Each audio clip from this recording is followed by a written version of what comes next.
Breaking news చూస్తున్నాం. Hyderabad cricket association అక్రమాలపై ED విచారించింది.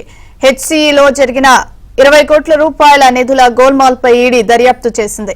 ఇందులో భాగంగా హెచ్సిఐ కమిటీ మాజీ అధ్యక్షుడు, కార్యదర్శులను ఈడీ అధికారులు విచారించారు. మాజీ క్రికెటర్లు అర్షద్ అయూబ్, శివలాల్ యాదవ్ లను విచారించారు. హెచ్సిఐ మాజీ అధ్యక్షుడు ఎమ్మెల్యే వినోద్ కు నోటీసులు జారీ చేశారు.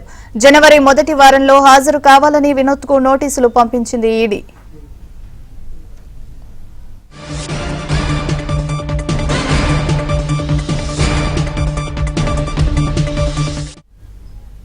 హైదరాబాద్ క్రికెట్ అసోసియేషన్ అక్రమాలకు సంబంధించి ఈడీ నోటీసులు అయితే పంపించింది. దీనికి సంబంధించి మరింత సమాచారాన్ని మా క్రైమ్ కరెస్పాండెంట్ ప్రవీణ్ అందిస్తారు. ప్రవీణ్, అప్డేట్స్ ఏంటి? హైదరాబాద్ క్రికెట్ అసోసియేషన్ అక్రమాలపై ఈడీ విచారణ కొనసాగిస్తుంది.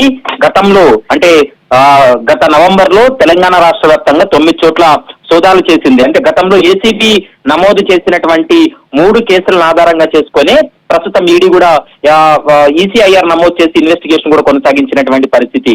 ఈ ఏసీబీ ఇచ్చినటువంటి రిపోర్ట్ లో మనీ లాండరింగ్ కు పాల్పడ్డారనేటువంటి అభియోగాలతోటే ప్రస్తుతం కేసు దర్యాప్తు కొనసాగుతుంది. ప్రస్తుతం ఈ 9 ప్రదేశాల్లో జరిగినటువంటి సోదాల్లో 10,39,000 రూపాయల నగదు, డిజిటల్ పరికరాలు కూడా గతంలో స్వాధీనం చేసుకున్నటువంటి పరిస్థితి కనపడుతుంది. హెచ్సిలో దాదాపు 20 కోట్ల రూపాయల వరకు నిధులు గోల్మాల్ జరిగాయనేది ప్రధానమైనటువంటి అభియోగం. హెచ్సిఏ కమిటీ మాజీ అధ్యక్షుడు, తర్వాత కార్యదర్శులను కూడా ప్రస్తుతం విచారించి వాళ్ళ స్టేట్మెంట్ కూడా రికార్డ్ చేసినటువంటి పరిస్థితి అయితే స్పష్టంగా కనపడుతుంది.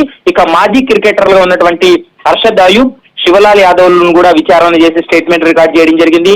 మరోవైపు హెచ్సిఏ మాజీ అధ్యక్షుడు ఎమ్మెల్యే వినోద్ కూడా తాజాగా నోటీసులు జారీ చేశారు. జనవరి మొదటి వారంలో వ్యక్తిగతంగా విచారణకు హాజరు కావాలి. మరోవైపు హెచ్సిఏలో జరిగినటువంటి అవకతవకలకు సంబంధించి డాక్యుమెంటేషన్ తోటి విచారణకు రావాలంటూ కూడా స్పష్టంగా నోటీసులో కూడా పేర్కోవడం జరిగింది. కాబట్టి జనవరి మొదటి వారంలో హెచ్సిఏ మాజీ అధ్యక్షుడిగా ఉన్నటువంటి ఎమ్మెల్యే వినోద్ విచారించిన తర్వాత ఈ కేసులో ఒక కీలక పరిణామం చోటు చేసుకునేటువంటి అవకాశం ఉంటుంది. ఇందులో ఎవరి పాత్ర ఎంత ఉందనేది తేల్చేటువంటి అవకాశం ఉంటుంది. ఒకవేళ అలా వీళ్ళ పాత్ర ఉందంటే మాత్రం ఈడీ కూడా అరెస్టులు కూడా చేసేటువంటి అవకాశాలు అయితే కనపడుతున్నాయి. ప్రియాంక, ప్రవీణ్.